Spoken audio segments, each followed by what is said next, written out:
우리 고난 주간을 거쳐서 부활주일 보내시고 이렇게 지나왔습니다. 예수 십자가와 부활은 우리 기독교의 복음이죠. 십자가와 부활.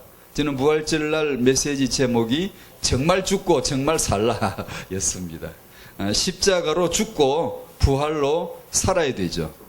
인간이 살아갈 길은 분명해졌어요. 어떻게 사는 게 바르게 살까요? 십자가와 부활입니다. 죽어야 됩니다. 신앙생활 어떻게 하면 될까요? 죽어야 신앙생활 됩니다. 십자가 안 죽으면 안 됩니다. 어떻게 사는 게 정말 잘 사는 걸까요? 하나님을 위하여 이거 하고 저거 하고 다 헛일입니다. 하나님을 위하여서 사는 게 아니고 십자가 앞에 죽는 게 하나님 일입니다. 십자가 앞에 죽으면 하나님이 생명으로 역사를 하시는 거죠. 죽어야 사는 거죠. 그것을 하나님이 친히 자기 몸으로 보여주신 거예요. 십자가에 죽으시고 사흘 만에 부활하심으로써. 그 예수의 길이 바로 우리의 살 길입니다.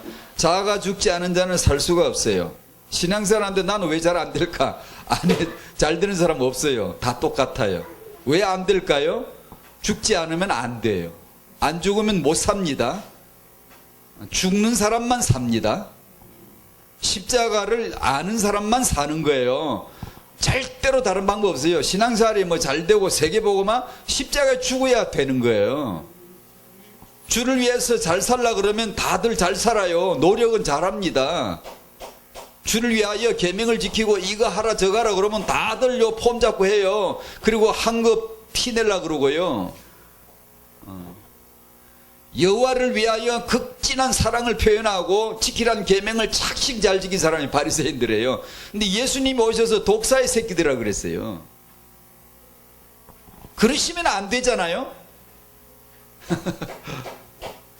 다른 사람도 아니고 여호와를 제일 사랑하고 제일 거룩하고 제일 깨끗한 사람 보고 마귀 자식이란 말은 그 너무 하신가 아니에요? 그들은 예수 믿지 않아요. 예수 앞에 죽지 않아요. 복음 앞에 죽지 않아요.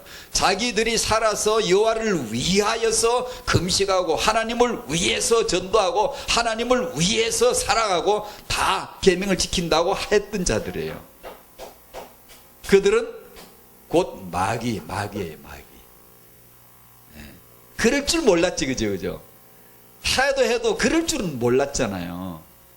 아무도 그걸 몰라서. 근데 예수님 앞에 드러난 거예요. 우리는 어떻게 할까요? 제일 좋은 신앙생활이 죽는 거예요. 다시 말하면요, 죽지 않아요. 사람들은 죽을 수가 없어요. 죽지 않습니다. 겉으로 보기에는 굉장히 근사한데 죽으라 그러면 죽이려고 덤벼들면 복음이 나를 죽이거든. 내가 그리스도와 함께 십자가에 못 박혔나니. 나를 십자가에 못 박으려 그러면요, 내 자아가 완강히 거부해요. 기독교인이 뭘까요? 교회를 다니고 시키는 거 잘하고 그게 기독교인일까요? 아니요. 십자가와 부활을 아는 자예요. 죽지 않은 사람은 절대 못 살아요. 산척하는 거죠. 신앙생활은 생명인데 산척하는 것이지 사는 게 아니에요. 하나님 일을 할 수 있는 거 없어요. 하나님, 우리가 일해야 하나님이 뭐가 도움이 되는 그런 분 아니에요. 우리가 할 수 있는 하나님 일은 예수 믿고 예수 안에 죽는 거예요. 그걸 예수 믿는다라고 하는 거예요. 그걸 모르고 안 하고 인간으로 하여금 계명 지키라 그러면 열심히 다 잘 지키려고 그래요. 기독교인은 이렇게 하는 거야. 이렇게 지침을 주면요, 열심히 해요. 그건 아주 그냥 착실하게 잘합니다. 아니에요. 그건 기독교인의 삶이 아니에요. 예수 그리스도의 십자가 아래서 내가 죽는 거예요. 죽어야 되는데 죽을 수 있나요? 못 죽어요. 내가 나를 죽일 수가 없어요. 오직 예수, 십자가 지신 예수님만 바라보고 그 예수를 믿고 그와 함께 내 죽었음을 발견해야 되는 거예요. 성령께서 그 예수를 체험하게 하시고 내 자아가 하나님에 의해서 죽어지는, 십자가로 못 박히는 것을 한 번, 두 번 체험하고 나면 그 기독교인의 삶이 드디어 이해가 되기 시작하는 거예요. 안 그러면 항상 자기중심이에요. 자기중심을 못 보죠. 그런 사람은요, 말씀에 복이 무슨 복이에요. 들어야 복이지. 아무리 좋은 복도요, 이게 복받아라고 말씀을 주면요, 삐지거나 오해하거나 곡해하거나 엉뚱한 걸 생각해요. 제대로 못 알아들어요, 그게. 그러나 그게 이제 바리새인들이 그랬거든요. 그들은 예수를 믿는 게 아니에요. 자기가 중심이 돼가지고 하나님을 위해서 뭘 했지.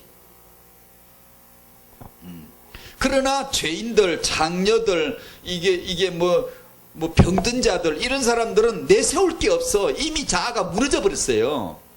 날 알아 주시어, 내가 주를 위하여 매주 금식합니다. 이런 거 못하는 자, 버려진 자들, 무너진 자들, 파쇄된 자들, 이들은요, 예수 믿을 것밖에 없어요. 자기를 지킬 게 없다고요. 이 사람들은 은혜를 다 받았어요. 은혜를 받았어요. 그런데 근사한 사람들은요, 근사하게 신앙생활은 잘해도요, 죽지 않습니다, 절대로. 죽는 건요, 우리가 알아서 죽을 수 있으면 예수님 십자가 안 죽어요. 안 죽습니다. 예수님이 죽으셨다 이 말은 사는 길은 죽는 것밖에 없다는 걸 만인에게 딱 보여준 거예요. 인류에게 선포한 거예요. 죽지 않은 사람은 못 산다. 죽어야 산다. 죽는 자만 사는 거다 라고 하신 거예요. 그게 고난을 거쳐서 부활주의를 우리가 거쳐왔잖아요. 그래서 죽어야 산다. 우리 유대교인 닮아가지고 수행을 하고 갱신을 하고 변화되게 하고 막 이렇게 성장하고 뭐 집중하고 교육을 하고 변화되게 이렇게 이런 건 잘해요.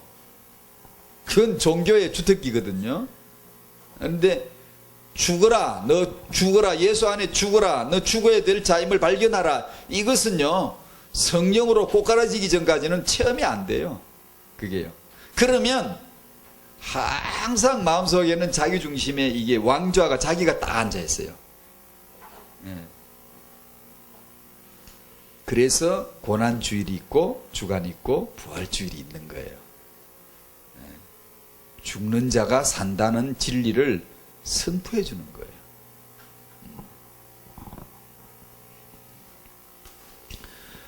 오늘 메시지는 지난주 각인에 대해서 좀 이렇게 나누고 나서 제가 직후에 마음의 정리를 했습니다. 이걸 한번 더 해야 되겠다. 학원 복음화 메시지 서론에서 나온 주제인데 각인이란 주제가 나왔어요. 이 주제가 나왔는데 이걸 한 번 더 정리해봐요. 지난주에는 창세기 1장을 가지고 조금 설명을 했고요. 하다 보니까 이 부분을 한 번 더 해야 되겠다고 생각해서 정리했습니다. 하나님 말씀 신명기 6장을 먼저 펴시겠습니다. 각인, 새긴다, 각인한다, 이런 말씀 메시지를 자주 봤잖아요. 신명기 6장 말씀 여시겠어요? 각인의 말씀이 내 중심에 각인될 때 참 역사 일어난다 그러잖아요. 그렇다면 각인은 중요한 거죠. 중요한 거죠. 말씀이 중심에 각인되기를 축복합니다.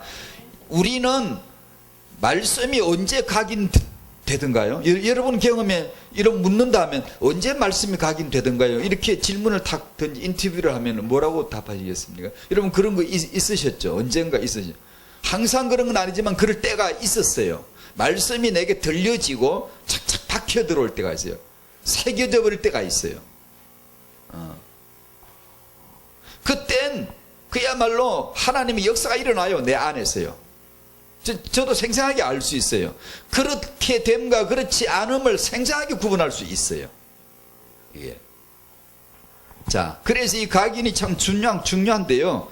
자, 신명기 6장 6절에 보면 오늘 내가 네게 명하는 이 말씀을 너는 마음에 새기고, 새긴단 말이 각이네요. 뭘 새기라고요? 오늘 내가 네게 명하는 이 말씀을 너는 마음에 새기고. 누가 새겨야 돼요? 구약 이스라엘 백성이에요. 뭘 새겨야 돼요? 말씀을요. 이것을 네 자녀에게 부지런히 가르치며 구체적인 지침을 주면서 이렇게 말씀을 자녀에게도 새기라는 거예요. 각인 새긴다는 말씀이 나올 때마다 신명기 6장이 늘 나오죠. 구약 백성들은 말씀을 새기라는 언약의 명하심을 지금 받았고 이들은 말씀을 새겨야 돼요. 그래서 지금까지 새기고 있어요. 근데 새기는데 왜 그들은 예수를 안 믿을까? 오늘 그 얘기를 조금 설명할 거고요. 우리는 그런 식으로 새기면 안 된다는 것도 알아야 되고요. 고린도후서 3장이에요. 고린도후서 3장.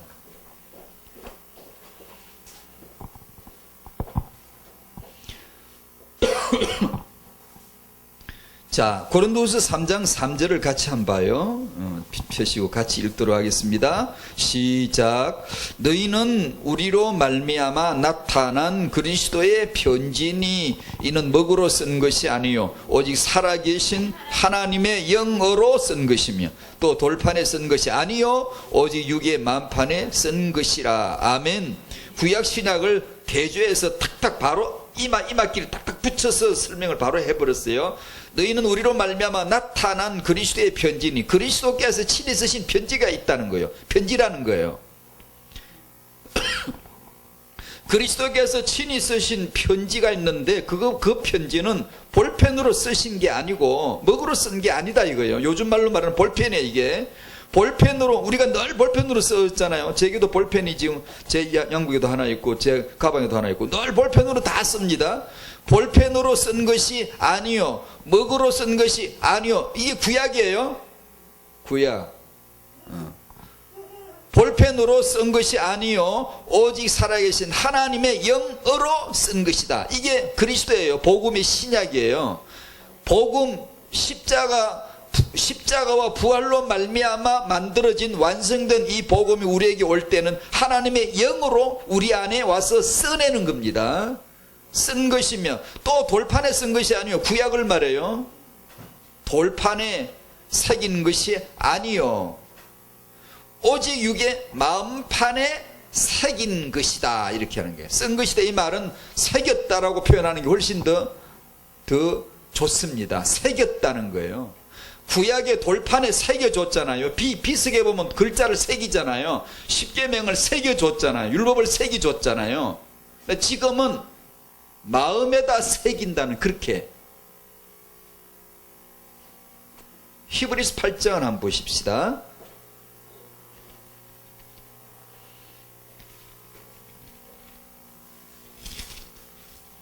히브리서 8장 10절입니다.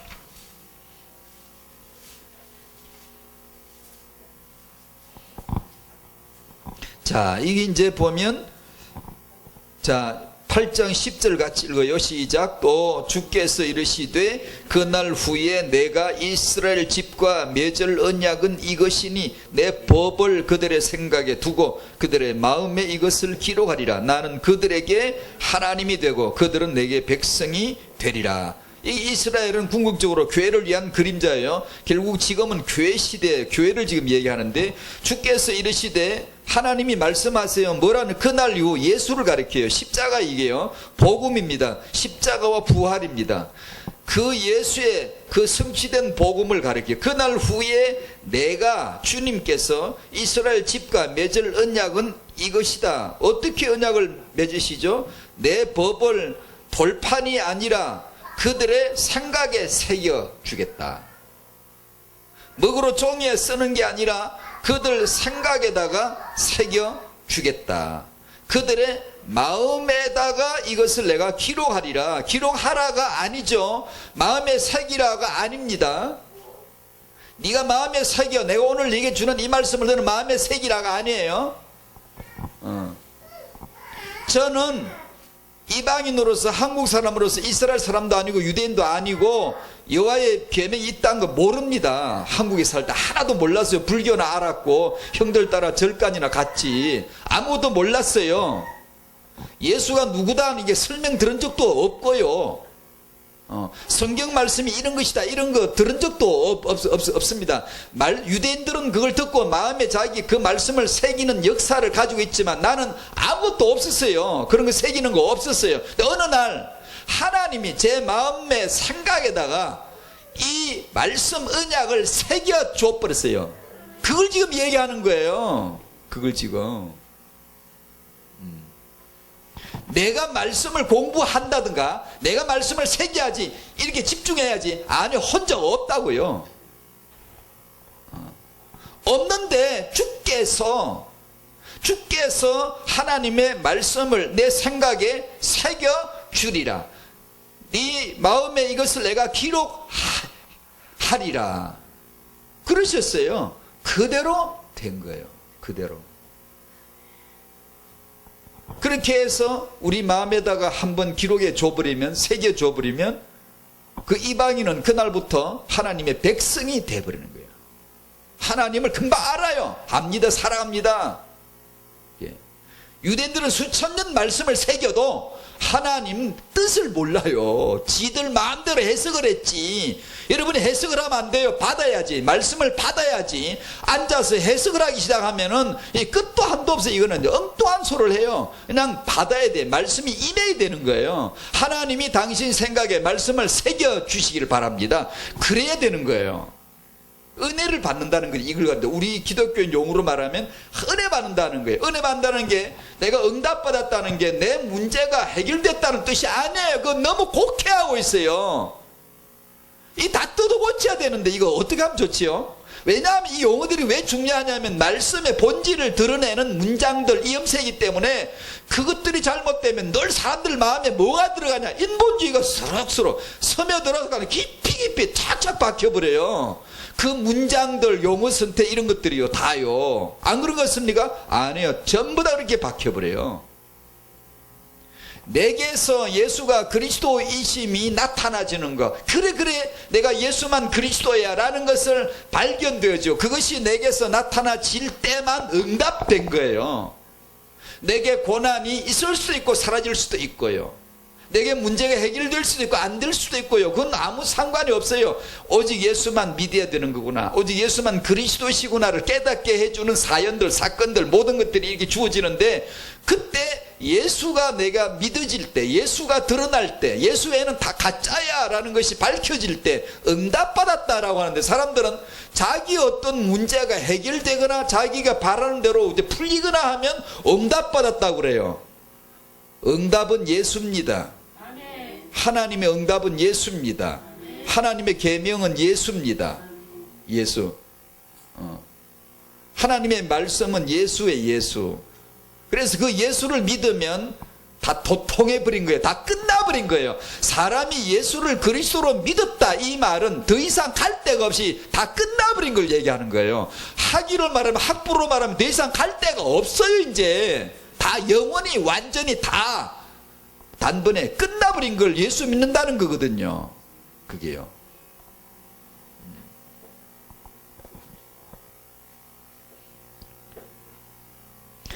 이렇게 구약에서 이미 예언을 했어요.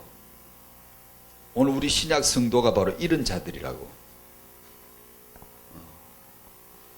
그래서 이 각인에 대해서 좀 설명을 해드릴게요. 각인을 분별해야 되겠죠. 이해를 해야 되겠죠. 각인은 은혜다라고 하는 것이고 3번 우리 후대에게 각인, 육아와 각인의 축복을 좀 이렇게 이거는 다음에 같이 나누기로 하고 이 부분을 좀 이게 지금 서론에서 이미 중요한 게 다 나왔지만 같이 설명을 좀 드릴게요. 각인하라, 새기라, 이게 각인하라, 새기라 이런 말씀들이 나올 때 주의를 하셔야 되는 것은 나 중심, 인간 중심의 해석을 조심해야 됩니다. 각인이란 말은 내가 뭔가에 집중함으로 내 마음에 뭘 새기는 것 그렇게 생각하시면 안 됩니다. 그것은 전형적인 세상, 인본주의, 종교들, 뉴에이지, 프리메이슨 이런 단체들이 아주 좋아하는 방법이 바로 이거예요. 이게 마음에 뭔가 새기는, 집중하는 저희 집에 있어 제가 책을 제 딸이 큰딸이 사와가지고 자기도 읽고 나보고 줘서 나도 읽어보고 했는데 칙센트 미하이란 사람이 이게 긍정심리학의 창시자격이에요. 근데 이 사람이 쓴 책 몰입이란 책, 여러분도 혹시 보시는지 모르지만 그런 책이 있습니다. 몰입, 집중돼서 몰입해 자아의식을 잃을 때까지. 운동선수들이나 김연아 선수가 이렇게 빙글빙글 돌고 이런 연습하는 거나 기계체조 선수가 점프 탕해가 몇 번 탁 돌고 탁 드는 게 이게 그냥 자아를 잃어버릴 정도로 그냥 뛰기만 하면 바로 그냥 굴러가버릴 정도로 몰입된 상태에서 하는 거거든요. 그런 것들이 그렇게 춤을 추거나 스포츠를 하거나 무슨 어떤 공부를 하거나 중의 연부를 외우거나 이런 것들이 다 몰입에 들어가거든요. 그래 그냥 줄줄줄줄 그냥 나와요. 몰입된 상태에서 무아지경까지 가버려요.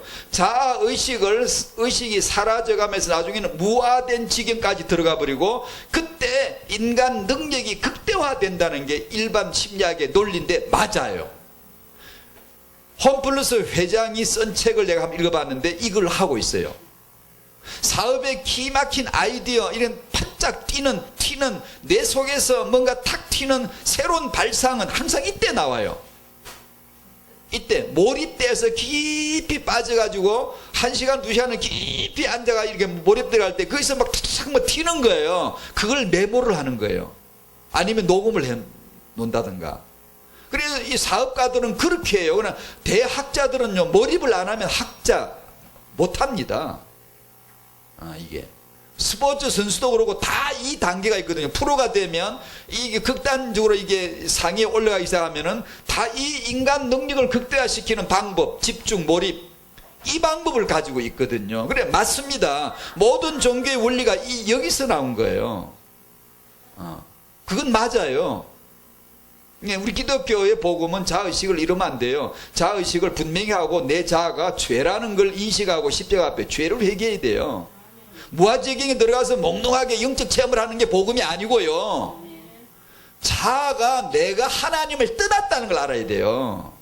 그걸 시인해야 돼요. 그걸 모릅니다. 아무도 알 수 없어요. 하나님이 넌 하나님을 떠났어 라고 하면 그걸 받아들여 줘야 돼요. 하나님의 지식을 내 지식으로, 하나님의 생각을 내 생각으로 받아들여 줘야 돼요. 나는 하나님 떠난 줄 몰라. 그렇죠? 나는 그것도 모르고 살아요. 하나님이 넌 날 떠났어 그러면 그걸 받아들이는 거죠. 아, 그렇다고요? 그런 거예요? 아, 그렇구나. 내가 몰랐던 세계에서 창세기 3장에서 나는 나이가 몇 살밖에 안 되는데 창세기 3장 벌써 옛날 사건인데 그게 내 사건이구만. 이렇게 받아들여지는 거죠.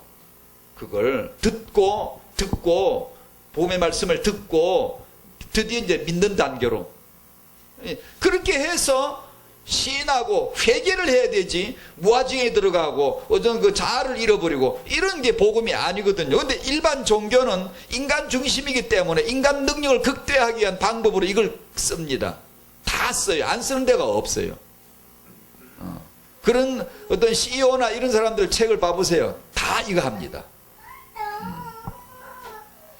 이지성 씨가 쓴 꿈꾸는 다락방 내지는 그와 비슷한 부류의 똘레저 같은 이 세기의 그 철학을 이끄는 사람들을 한국 사람들이 인용해서 그걸 그대로 풀어서 자기 논리로 펴낸 책들이거든. 그게 다요.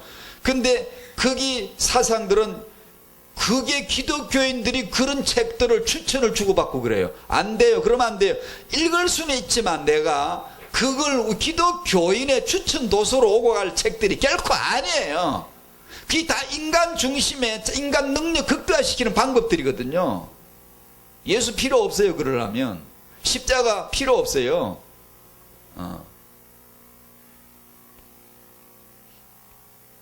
그래 우리는 저도 뭐 가능하면 책을 읽어볼 때가 있으면 읽고 싶지만 책을 읽을 새도 요새는 별로 없기는 없습니다만은 읽어보지만 내가 그냥 읽고 넘길 책이 있고 남에게 추천할 책이 있고 이런 것이지 그냥 순 뉴에이지 순 종교책 인본주의 책을 이게 우리가 기독교 강단에서 함부로 말하면 안 됩니다. 그런 거는 왜냐하면 그 듣는 사람들 중에는 전혀 그 분별이 안 되는 사람들 중에 있는데 그런 사람들이 이게 이제 강단에서 소개한 책이니까 대단히 뭐가 있나 보다 해가지고 그걸 읽고도 이게 아무것도 아닙니다. 그 죽도 밥도 안 되는 거예요. 이게 뭘 색이라는 거냐? 본질을 잃어버린 각인이 많습니다. 이걸 조심해야 됩니다. 이게 정리를 이렇게 했습니다. 불신자는 인본주의를 각인합니다. 유대인은 율법주의를 각인합니다. 인본주의나 율법주의나 인간 중심은 싱크로율이 100% 똑같아요. 제가 싱크로율이라는 게 우리 딸이 제가 운전하는 걸 제 차에 타고 가면서 하는 말이, 아빠하고 우리 또 딸 중에 하나가 운전을 하니까 이제 지처럼 이렇게 운전하는 습관이 싱크로율이 90% 이상이래. 똑같다는 게 어떤 운전하는 습성이. 그래서 내가 생각이 났네. 유대인 율법주의하고 세상 인본주의는 싱크로율이 똑같아. 100%야. 똑같아. 인간 중심이에요. 유대인들은 성경 갖고 하는 거 인본주의고 자기 중심, 사람 중심 해석이에요. 세상 사람은 그냥 인본주의 자체이고 똑같습니다. 사람 중심은 똑같습니다. 예수 필요 없는 건 똑같습니다. 인본주의는 이제 사람 중심으로 공부를 하거나 실력을 배양하거나 종교에서 능력을 가지려고 한다든가, 이때 각인, 몰입, 집중력 이런 것을 계속해서 시켜나가는 것이고, 깊이 들어갈수록 예수 믿기는 거의 어려워집니다. 거의 크게 깨어지지 않는 이상. 정말 바울 같은 사람은 하나님이 절대 주권 아래에서 선택된 자라는 게 안 믿으면 안 될 정도로, 이런 양반은 하나님이 예수께서 직접 나타나가 나야 그러고 떨어뜨려 가지고 바로 주물러 버렸지. 안 그러면 율법에 그렇게 빠진 사람이 예수 믿어서 순순하게 나올 사람이 거의 없습니다. 진짜로.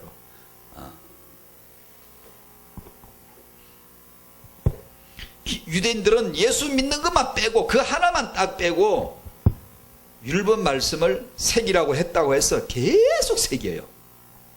계속 새깁니다. 그 문제는 이제 우리 얘기인데, 기독교인이 불신자 인본주의나 유대인 율법주의를 흉내내는 거 있죠. 조심해야 됩니다. 안 되면 안 되는 거지. 바울이 소아시아 지역으로 전도를 가려니까 못하게 했어요. 가려고 그러는데 못하게, 가려고 그러는데 못하게. 결국 그러다가 실험하다가 마게도냐로 가라시는 거구나 알게 되고 방향을 틀었잖아요. 못 가게 하면 안 되는 거지. 안 되면 안 돼야지.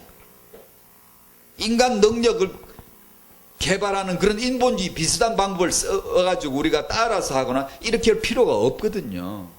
근데 글쎄 그런 걸 포기하기가 이미 힘들어요. 이미 안 돼요. 왜냐하면 이미 궤도를 같이 하고 이미 많이 너무 흘러갔기 때문에, 새로운 여러분 젊은이들 중에, 여러분 아이들 중에 복음 전도자 나와야지가 아니고 하나님 그렇게 하세요. 늘 방법을요. 새로운 가지를 새로 우물토끼 해가지고 쫙 뻗어나가게 하지, 그 옛 세대를 고쳐가지고 이런 법은 거의 없어요. 거의 그냥 흘러가버리는 거고요. 여러분 후대들 랩런트를 통해가지고 진정한 복음 운동하는 사람들이 세 가지들이 막 나와야 돼요. 나올 거예요. 왜냐하면 그건 우리는 기도할 뿐이지만 하나님은 그렇게 하세요. 언제나 그렇게 해야 돼요. 안 그러면 이 기성세대는 이걸 이미 너무 인본주의 많이 흘러갔어요. 실용주의적 기독교 너무 많이 흘러갔어요. 뭔가 돼야 되고 뭔가 크게 해야 되고 뭔가 이게, 그래서 못 빠져나옵니다. 알기가 힘들어요. 벌써 목표 동기 벌써 생겼고, 난 아니라 그러지만 내가 그걸 알고 난 인본주의 쓴다 그럴 사람 아무도 없습니다. 나는 인본주의 안 쓴다 그러지만 벌써 가 있습니다. 벌써 그게. 저번에 예전에 우리 성경 동화 얘기, 어린아이들 읽어주는 성경 이야기, 그 얘기할 때도 이 부분을 좀 강조를 했죠. 성경에서 예수를 싹 빼버리고 탈색시키듯이 락스를 부어가 탁 탈색시켜버려요. 빼버려요. 예수를, 구약을 아무리 봐도 예수가 안 보이니까 이 사람들이 이게 영적으로 성령 인도를 전혀 못 받는 거죠. 성령께서 역사를 하면 그게 당연히 예수가 보여야 되거든요. 근데 그 예수를 싹 빼버리고 싹 탈색시켜버려요. 안 보여. 없어버리고 그냥 그 말씀만 가지고 부지런히 읽어주고 부지런히 가르쳐주고 그렇게 새긴다고 생각을 해요. 아주 우스꽝스러운 이 영적 IQ예요. 유대인처럼 따라하는 우스꽝스러운 형태가 기독교인들에게 남아버린 거죠. 그 부분을 제가 조금 언급했는데, 복음에 관심이 평소에 복음 알고 싶어, 난 복음 알아야 돼, 이런 사람은 눈이 번쩍 떠 있고요, 그 메시지를 듣고요, 그거 평소에 생각하고 그냥 기독교인으로서 그냥 착실하게 성실하게 살아, 이런 정도 하는 분들은요 눈만 끔박끔박하지 별로 충격이 없어요. 그건 굉장히 충격받아야 되거든요. 사실은요 굉장히 충격받아야 되거든요.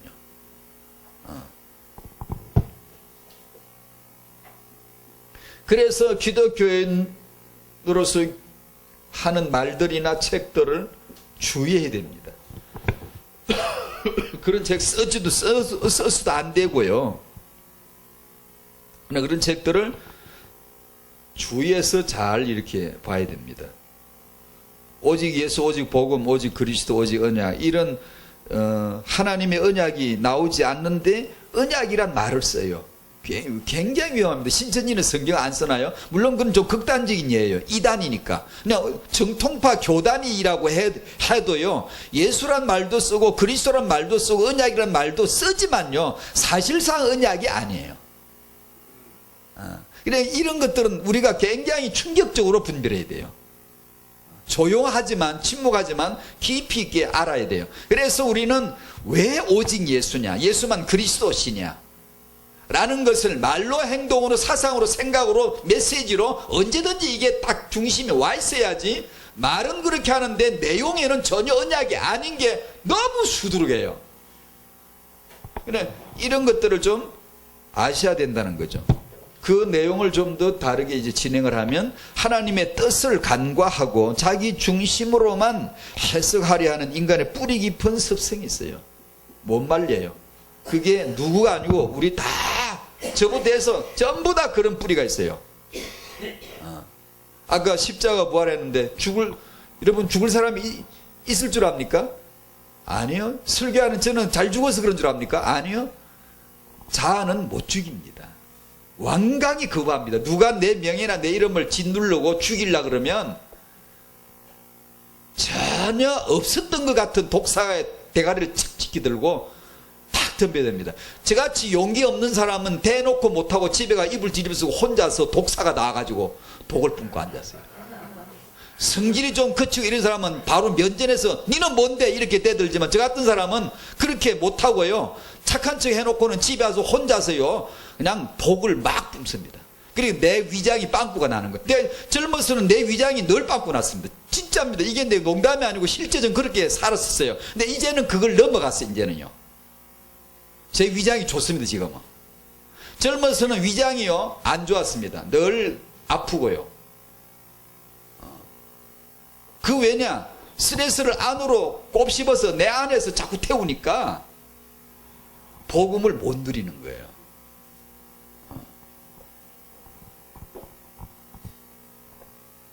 왜 구약을 주신 걸까요? 신약이 오기 때문에 주신 거죠. 신약이 선배고 구약은 저 쫄다고 해요. 신약은 실체고 구약은 그림자예요. 창세기는 에베소 1장에 장세전에게 종밖에 안 돼요. 저 서열로 말하면 저 뒤에 가야 돼요. 저 뒤에 장세전에 그리스도 안에서 엄청난, 장세전에 엄청난 얘기를 터뜨리는 게 신약이고요, 창세기는 끼끗해봤자 하나님이 천지 만드신 거 시작 얘기예요. 그러면 구약은 왜 주신 걸까요? 뭐죠? 창출 레미신 모세오경 율법이라 그래 갖다 율법은 왜 주신 걸까요? 율법을 지키라고 왜 지키라고 하실까요? 계명을 주시면서 지키라 왜 지키라고 하시는 게 계명을? 말씀을 새기라고 왜 말씀을 새기라고 하실까요? 말씀을 새기랬다고 그 말씀만 뒤를 계속 새기고 앉아있는 유대인들, 과연 그 뜻이었을까요? 율법을 지키라 그런데 그 율법을 그대로 맨날 지킨다고 뭐 그러고 앉아있어요. 그 뜻인가요? 그러면 유대인들이 맞잖아 지금. 근데 왜 예수님은 그 유대인들 보고 독사의 새끼라고 그러죠? 마귀입니다. 그게 마귀. 예. 그 거룩하고 착하고 성실한 사람들을 보고 마귀라고 그랬거든요. 왜 그러죠? 구약은 왜 주셨어요? 율법은 왜 지키라는 거예요? 싹 다 무리한 게 아니고 싹 다 정확하게 표현할게요. 한마디로 예수 믿으라는 겁니다. 계명을 지키라? 그건 예수 믿으란 얘기예요. 율법을 지키라. 지켜봐라. 지켜봐.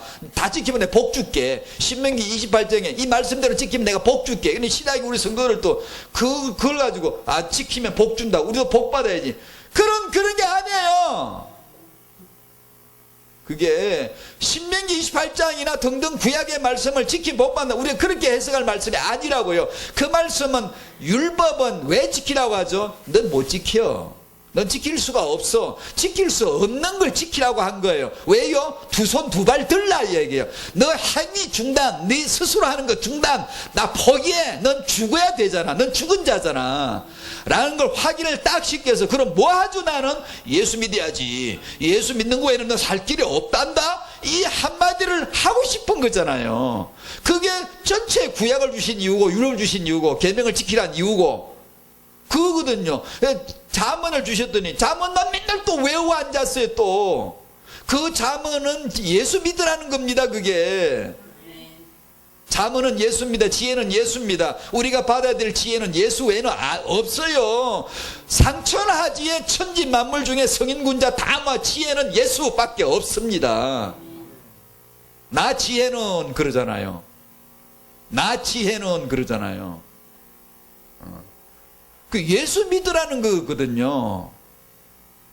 그래, 예수를 믿으면 이 성경 66권 다 통한 거예요. 도통한 거예요. 성경 66권을 혹시 못 읽어봤어도 상관없습니다. 예수만 믿는 사람. 예수를 믿으면 66권을 쭈르륵 딱 합쳐서 66권을 넣고 삶아버리고 진액을 한 방울 딱 짜면 예수하고 똑 떨어지는 거잖아요. 근데 내가 예수를 믿었다 이 말은 성경 사실 66권 한 번도 안 읽어봐도 괜찮다는 얘기예요. 이미 상황이 그렇다면. 그죠? 그거 꼭 안 읽어야 된다 이 뜻이 아니고, 성경 66권의 한마디 결론이 예수인데 내가 예수를 믿었다. 그럼 끝난 거예요.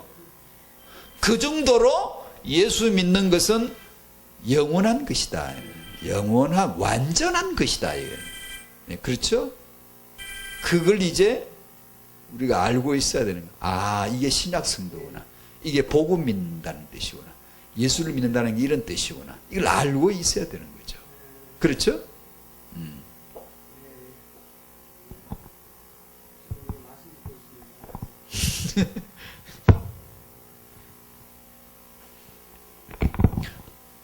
오직 목표는 하나예요. 우주 삼라만상, 우주 천지 만물 창조, 남자 여자 뭐고 임신 결혼 임신 출산 육아 뭐든지 모든 것은 하나의 목표만 있어요. 예수를 그리스도로 믿으라는 거예요. 예수를 그리스도로 믿을 수밖에 없는 경험들을 주십니다. 하나씩. 네. 하나밖에 없습니다. 목표는. 근데 예수 믿으면 다 끝난 거예요. 많은 내 인생에 지금도 문제들이 있고 지금도 해결해야 될 문제들이 있음에도 불구하고 내가 예수를 그리스도로 믿었다 이 말은 이미 완벽한 하나님의 그 언약 안으로, 복음 성취 안으로 들어갔다는 것이거든요. 근데 그 예수를 빼버리고 말씀을 각인을 한다는 것은 너무 우스꽝스러운 거란 말이에요. 그걸 실제로 하고 있어요. 제가 간혹 자주 인용하는 우리 집 개 이야기. 우리 개 보고 이 칠판 봐봐 이렇게 툭툭 치면 칠판을 안 보고, 내가 여기서 칠판 봐 그러면 우리 집 개는 칠판을 안 보고 칠판 보는 것처럼 하면서 내 손을 보죠. 손만 뚫어지게 봐요. 항상 그렇게 해요. 성경 66권 펴고 예수 봐 했더니만 사람들이 예수는 싹 빼고 안 봐. 절대로 안 봅니다. 안 보고 성경만 딜히 보고 있어요. 성경만. 유대인들은 성경만 파묻혀서 연구하는 서기관들. 성경 말씀을 아주 그냥 말씀대로 지키겠다는 바리새인들. 얼마나 열심을 다하는지요. 말씀대로 살겠다고. 기특해서 상장은 못 주실지언정 독사의 새끼들아 예수님께서 그러신, 참 이해 안 가죠, 그죠? 그 이해가 갑니까, 여러분? 참 안 가지.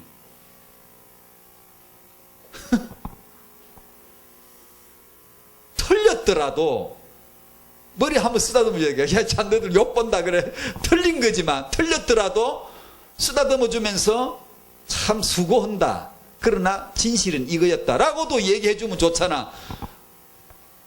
주님께서는 그러지 않아서 바로 대놓고 뱀들아 독사의 새끼들아 그랬어요. 그게 바로 마귀입니다.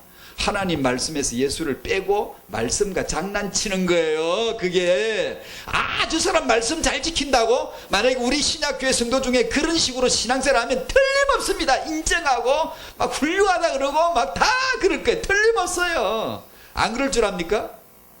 다 인정합니다.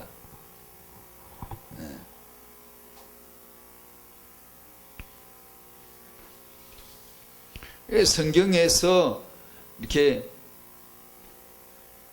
지키라 그러는 건 예수 믿으라는 그러기에 그걸 모르고 지키기만 늘 하고 있고 그러면 안 돼요. 목적은 예수 하나밖에 없어요. 예수 믿어라, 예수 알아가라, 예수 이름 불러라, 그거예요. 근데 그 예수를 빼고 행동만 명령으로 받아들였어요. 가란다고 지금도 가고 있어요. 유대인들은 율법을 지키라고 했잖아요. 지금도 지키고 있어요. 근데 그 행동만 하는 거지. 행동만 언약으로 받았고 그것이 예수를 믿으라는 거였다는 이것을 못 알아들어요. 아니 듣고 싶지가 않은 거예요. 왜냐하면 예수를 믿으려면 나는 죄인입니다. 무릎 꿇어야 되거든. 나는 쓸모가 없는 죄인이야. 버려진 죄인이야. 아무것도 할 수 없어. 나 시체예요. 라고 이렇게 쓰러져야 되거든. 근데 그게 싫은 거야. 우리는 가운을 걸치고 여호와여 여호와여, 우리는 다 주의 종들이고 여호와의 제사장들이고 우리는 다 거룩한 사람들이고 율법을 사랑하는 사람들이고 이런 말을 듣고 싶지.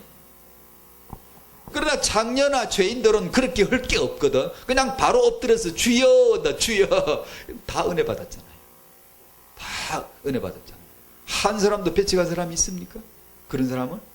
그러나 잘난 사람, 나는 율법을 지킵니다, 이런 사람은 예수께서 전부 다 찍어버렸어요.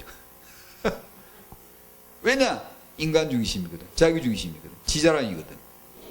남 보기에는 훌륭한 신앙인데 예수님 눈에는 뱀이 또아리를 틀고 들어간다는 거야. 그게 여러분 분별이 되나요? 그게요? 쉽지 않을걸요. 너무 근사한데요. 자, 2번. 그래서 가기는 은혜다라고 하는 거예요. 이 은혜 있으시기를 축복합니다. 은혜 받아야 되는 거. 인간의 노력으로 되는 게 아니에요. 은혜로 됩니다. 은혜로. 그래서 아까 히브리 8장 말씀, 내가 기록해 줄게. 내가 기록할 거야. 내가 네 마음의 생각에 새겨준다. 아멘. 주여 내 마음에 새겨 주시옵소서. 주여 그 은혜를 제게 주시옵소서. 그래, 은혜를 구하세요. 은혜를 받으세요. 자꾸만 그 은혜를 사모하세요.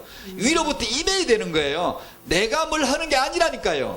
핵심에서 김동군 목사님이, 그분은 늘 그런 자주 표현을 쓰세요. 일하는 게 중요한 게 아니다. 복음 들어야 된다. 말씀 받아야 된다. 그러시잖아요. 너무나 마음에 와닿는 말씀이잖아요. 그게 쉬울 것 같습니까?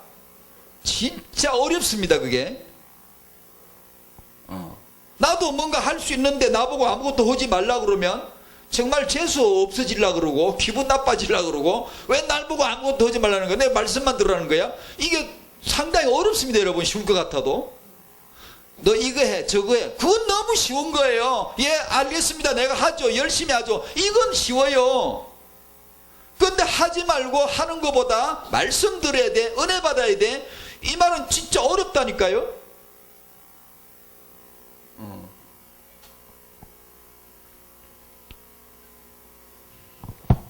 지난주에 잠깐 이 내용을 나눈 거죠.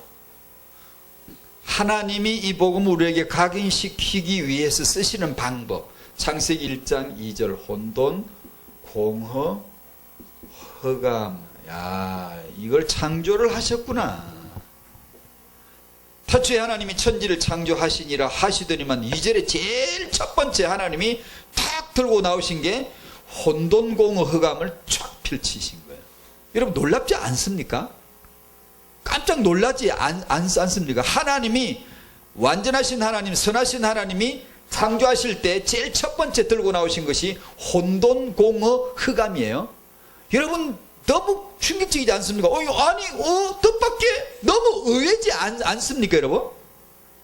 이게 혼돈공허 흑암, 듣기 싫은 말, 시커먼 거, 공허, 빈 거, 없음이란 뜻이 이게 한마디로 딱 추리면 없다는, nothing이란 없다는 거예요. 이게 내용도 없고 실속도 없고 아무것도 없는 텅 빈 그냥 멍텅구리 그냥 아무것도 없음이에요. 이게요. 그냥 쉽게 얘기하면 그걸 창조를 하셨단게 하나님이 그걸 왜 지었게? 왜 지으셨게? 아니 이 양반들이 금세 공부를 시켰더만 다 까먹어버리셨네. 왜 지으셨게? 예수를 찍으면 일단 맞지 않습니까? 이 모든 만물은 예수에 의해서 예수에게서 시작되고 예수를 말미암고 예수를 위하여 지어졌다고 여러분 소개했잖아요. 우주 만물 천지 창조 다 남자 여자 눈에 보이는 거 싹 다 싸잡아버려서 한마디로 딱 뭐 예수를 위하여 예수에게서 예수를 말미암아 나온 것들 딱 그려버렸어요. 그래서 여러분에게 예수 잘 믿는 여러분이지만 혼돈공허 흑암이 지금도 안 떠난 이유가 거기 있습니다. 있습니다. 없는 처지마저 다 있습니다. 제기도 있고 여러분이 있고 다 있습니다. 오늘 이렇게 맹쾌하게 설교를 같아도 자고 나면 기도 안 하면 또 멍 때립니다. 혼돈공허 흑암에 빠져갖고 이 빙빙빙 돕니다. 인간은 그게 있습니다. 왜 있을까요?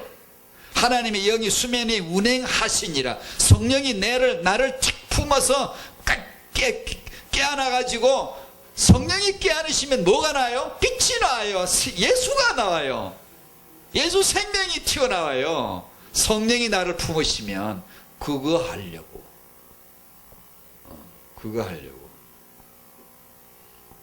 그래서 우리 인생에 혼돈공허 흑암이 늘 있습니다. 왜요? 예수 각인시켜주려고. 혼돈을 모르는데 빛을 알겠습니까? 어둠을 모르는데 빛이 도대체 개념이 여러분 알겠습니까? 나는 죽었다, 십자가다, 죽는다, 이 죽음을 모르는데 생명을 개념이 정리가 되겠습니까? 난 죄인이구나. 난 죽은 자이구나. 죄와 허물로 죽은 자. 에베소 2장 1절에 나는 정말 죽은 자이구나. 이런 것을 복음 안에서 알아가지 않으면 복음의 생명 그걸 어떻게 이해가 되겠습니까? 안 되죠. 될 수가 없습니다. 사람은 그렇게 해서 개념 정리가 될 수가 없습니다, 여러분. 절대로 안 됩니다. 그래서 절대 필요한 혼돈공허 흑암을 제일 먼저 착 펼쳐 놓습니다. 우리가 그렇게 싫어하는 것들. 혼돈공허 흑암. 예수 믿고 우리가 성령 충만하면 혼돈공허 흑암이 싹 없어지는 것 같죠? 아니요. 없어지지 않아요. 그것이 없어지는 게 은혜 받은 게 아니에요. 죽기 전까지 있습니다. 그걸 통하여 예수 더 알아, 더 예수를 더 알아가게 각인시키는 용도로 쓰세요. 그래서 예수 잘 믿는 사람도 가다가 나중에 문제 생겨요. 어떤 문제 생길 수 있어요. 괜찮아요. 힘들지만 그 당사자에게는 힘들겠지만 원래 그리 사는 거예요. 멀쩡히 잘 살다 욥이 갑자기 문제 닥쳤어요. 혼돈공허 흑암이 내리쳤어요. 나중 결말이 뭐죠? 오직 예수 나오잖아요. 왜 그렇죠? 성령이 욥을 품어서 운행하셨거든. 맞죠, 그죠? 그럼 우리는 제외일까? 우리 똑같아요. 최욥이, 이욥이, 강욥이 다 욥이에요. 형태가 조금씩 다르겠지만 혼돈공허 흑암을 통해 내 마음의 생각에 복음을 각인시켜 주려 하시는 거예요. 그래서 문제가 있습니다. 문제가 있는 건 천만다행이죠. 그 다음에 각인되는 것은 말씀을 들음으로입니다. 그 다음에 말씀을 믿음으로입니다. 말씀을 들으시길 바랍니다. 말씀을 들으셔야 됩니다. 읽으면서 듣고 묵상하시며 들으시고 강단 메시지 들으시고 끊임없이 말씀을 받아야 돼요.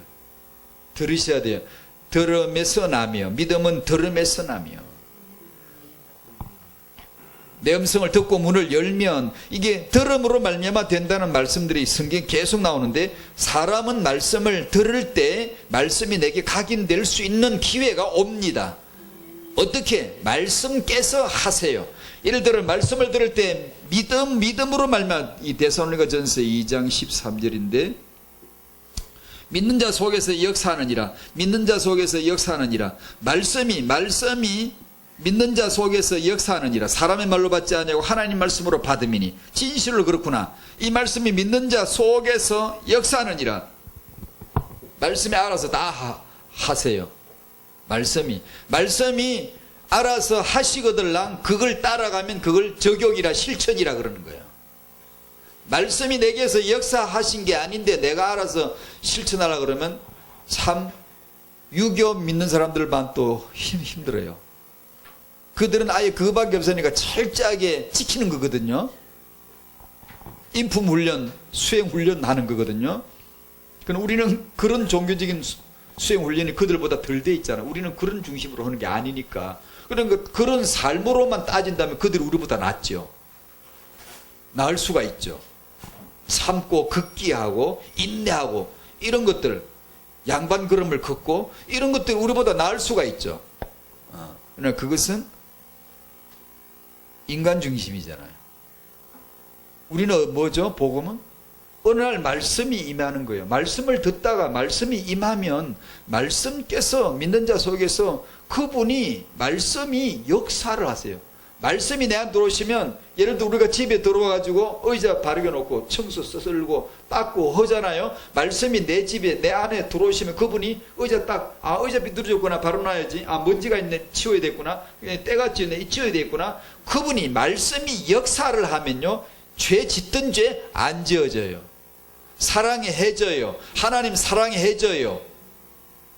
그 말씀이 역사하시는 거예요, 그게요. 그런 체험이 있으시잖아요. 은혜 받았을 때 다 그랬거든요. 저는 처음에 은혜 받을 때 그걸 알았어요. 그런데 좀 신앙생활을 하다 보니까 이제는 그게 없어져 버리고 내가 하기 시작하더라고요. 그때부터 그 황홀한 영적인 누림이 없더라고요. 피곤하고 메마르고 힘들고 짜증나는데 겨우 참고 그냥 이렇게 뭐 전도서 잘하는 것처럼 이렇게 하고 열심히 일하는 걸로 때우려고 그러고, 진짜 그래요. 그렇게 될 수밖에 없더라고요. 예. 그러다가 한참 뒤에 이 본질이 뭔가가 드디어 슬슬 이렇게 다시 돌아가게 되어지고 생각하게 되어지고 회복이 조금씩 좀. 그러나 그 전에 회복은 제 경험으로는 안 되더라고요. 온전한 회복은 안 되더라고요. 말씀을 들으심으로 믿으심으로 말씀이 각인되는 은혜가 있으시기 바랍니다. 이 말씀이구나.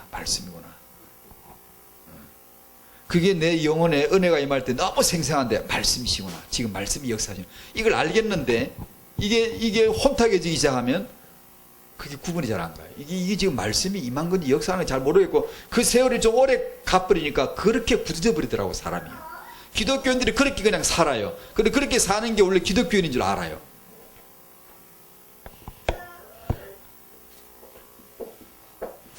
성령 내주인도 역사가 내게 각인입니다. 이보다 더 각인이 어디 있겠어요? 성령이 믿는 자 안에 내주하심을 믿으십니까? 네. 성령이 나와 함께 하시는 것보다 더 각인 경험이 어디 있겠습니까? 나라의 대통령으로 말하면 대통령이 우리 집에 왔다가 앉았다가 1시간 계시다가 갔다. 너무 뚜렷한 거잖아요. 너무나 그 경험이 뚜렷하잖아요. 그건 나라에서 얘기했지만 하나님의 성령이 만약에 내게 들어오셨다, 내게 함께 하신다, 내 영으로 더불어 성령께서 넌 하나님의 자녀야 정언해 주신다. 요한복음 14장 26, 15장 26절 등등 말씀에 성령이 내 안에서 예수를 가르쳐, 예수를 생각나, 말씀이 생각나도록 가르쳐서 이건 이런 뜻이야, 구약은 창세기 1장은 예수야, 이 말씀이 예수를 가르치는 말씀이야 라고 성령이 가르쳐 주시는 걸 만약에 한번 들어서 안다면 지워지겠습니까?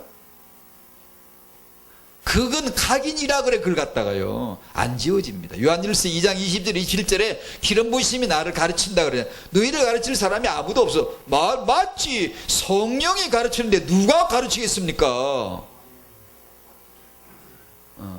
성령이 여러분을 가르치시는 은혜가 있으시기 바랍니다. 그러면 아는 거예요. 심한 말로 지적 장애가 있더라도 알아요. 그런데 멀쩡한 두뇌 가지고 뛰어난 천재라도요 성령 기름 부음 없이는 하나도 몰라요. 진짜 몰라요. 저 사람은 진짜 당연히 알겠지. 사실은 아무것도 모를 수가 있어요. 저 사람은 기독교의 지도자고 당연히 알겠지. 사실은 하나도 모를 수도 있습니다. 지적장애나 아니면 저 사람 아직 뭘 모를 거야. 천만에요. 그 사람은 알고 있을 수가 있습니다. 왜냐? 이 영역은 우리의 IQ 영역이 아니에요. 내가 연구하는 영역이 아니라니까. 성령의 기름 부으심이 너희를 가르치시리니. 그러면 지적장애가 있어서 그렇게 남보기는 떨어지는 것 같은 사람도요 예수님을 사랑하는 분들이 많습니다. 하늘나라 가면 누가 어떤 상 어떻게 나타날까요? 야, 저분은 큰 지도자니까 천만에요. 그렇게 아니란 법도 없지만 꼭 우리가 보기에 그런 법하고 다릅니다. 진실로 그 본질 예수, 우리는 무슨 큰 일을 많이 하면 그것이 큰 일인 줄 알아요. 많은 일인 줄 알아요. 세계보험의 진전인 줄 알아요. 왜 해야 되죠. 남을 섬기는 거 해야 되죠. 그러나 하늘나라의 판단은 우리가 하는 거하고 너무 달라요. 너무 달라요.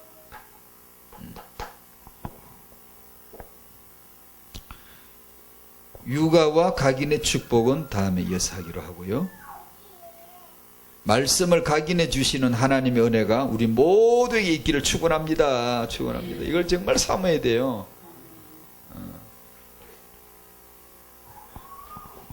예수 각인이 될 수밖에 없는 상황과 환경이 혹시 힘들게 짐으로 되어 주어진다 할지라도 그때 우리 그리스도인들은 그리스도의 십자가 앞에 무릎을 꿇죠.